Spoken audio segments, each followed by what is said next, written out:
मी इथे उपासाची special recipe करते. त्यासाठी अर्धा किलो रताळे घेतले. ती उकडून सोलून अशी मी किसून घेते. सर्व रताळे मी किसून घेतले आणि आता त्यानंतर मी पॅनमध्ये 1 चमचा तूप घेतले. ते तूप वितळल्यानंतर तो रताळ्याचा सर्व किस पॅनमध्ये ओतते. तो ओतून झाल्यानंतर व्यवस्थित परतून घेतला आहे. रताळ्याचा किस अगदी व्यवस्थित परतून घ्यायचा आहे. त्यानंतर मी त्यामध्ये अर्धी वाटी गूळ घातलेला आहे किसलेला.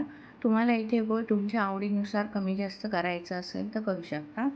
आणि व्यवस्थित गूळ टाकल्यानंतर परतून घ्यायचे आणि सतत परतायचे, नाहीतर हे सारण खाली लागण्याची शक्यता असते. आणि त्यानंतर 1 टीस्पून मी त्यामध्ये वेलची पावडर घातली. वेलची पावडर घालून झाल्यावरही ते सारण आपण व्यवस्थित एकजीव करून घ्यायचं आहे.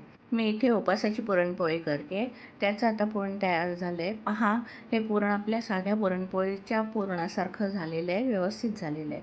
आता ती पुरणपोळी करण्यासाठी पीठ लागणार आहे. त्याच्यासाठी मी इथे 1 वाटी पाणी घेतलेलं आहे आणि त्या पाण्यामध्ये मी 1 चमचा तूप घालते आणि त्यानंतर पाव चमचा मीठ घालते आणि पाण्याला उकळी आल्यानंतर त्यामध्ये आपण ही पहा, पाण्याला उकळी आली. पाण्याला उकळी आल्यानंतर त्यामध्ये मी 1 कप पीठ टाकते. हे 1 कप पीठ म्हणजे अर्धा कप भगरचं पीठ आहे आणि अर्धा कप साबुदाण्याचं पीठ आहे. असं मिळून मी हे पीठ घेतलेलं आहे 1 कप. आता बघा, ही आपण जशी तांदळाची उकड काढतो मोदकासाठी तशी उकड काढून घ्यायची व्यवस्थित आणि 1-5 मिनटं झाकून ठेवायची आहे.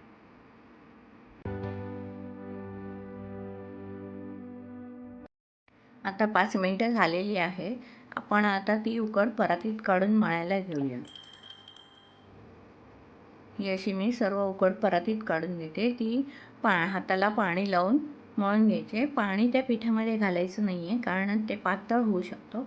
फक्त हाताला चटके बसतात म्हणून आपण पाण्यामध्ये हात घालून व्यवस्थित मळून घ्यायची आहे ती उकड. आणि गरम असतानाच उकड मळून घेतली तर त्यामध्ये गुठळ्या होण्याची शक्यता कमी असते आणि गुठळ्या जर झाल्या तर आपल्याला पोळी करताना पोळी आपली फाटू शकते. त्यामुळे आपण व्यवस्थित गरम असतानाच उकड मळून घ्यायची आहे आणि ती उकड मळून झाल्यानंतर त्याला परत थोडंसं तूप घालून व्यवस्थित मळून घ्यायची आहे. आता पहा, आपली उकड मळून झालेली आहे.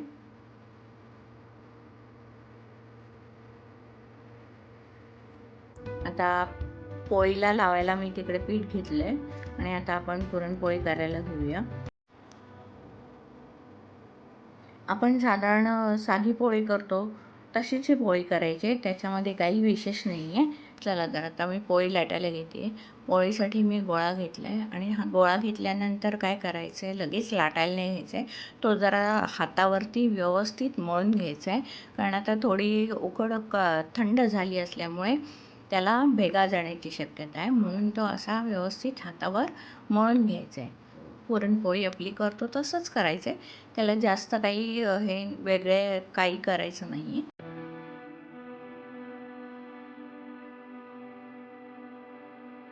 उकडीची अशी लाटी रुंद करून त्यामध्ये पुरण भरून पुरणपोळी लाटून घ्यायची आहे.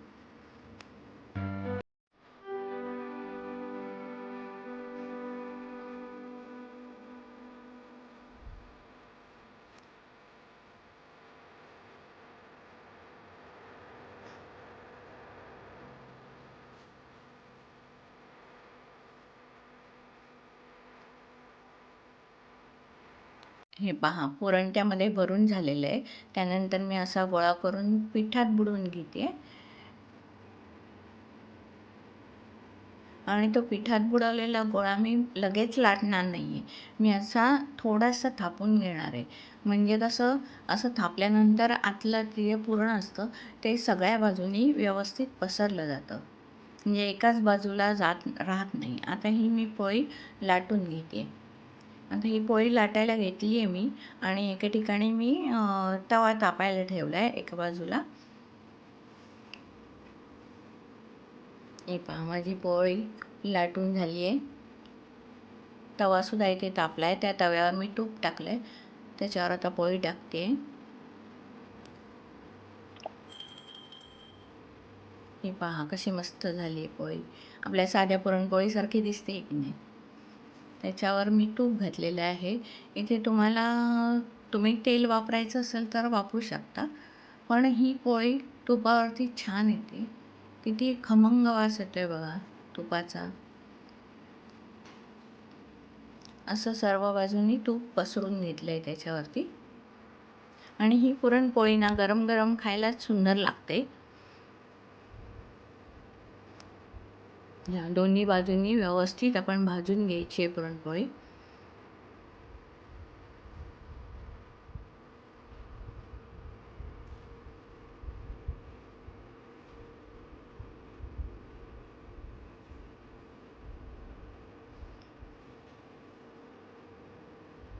इथे पुरणपोळी भाजून तयार आहे.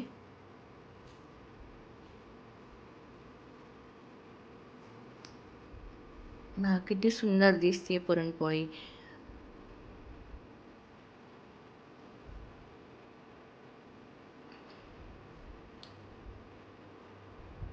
ही पहा, एक पुरणपोळी तयार झाली व्यवस्थित मस्त.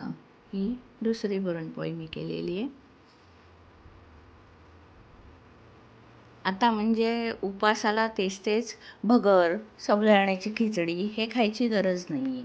हे पहा, तुपाबरोबर सुद्धा ही पोळी खाऊ शकता.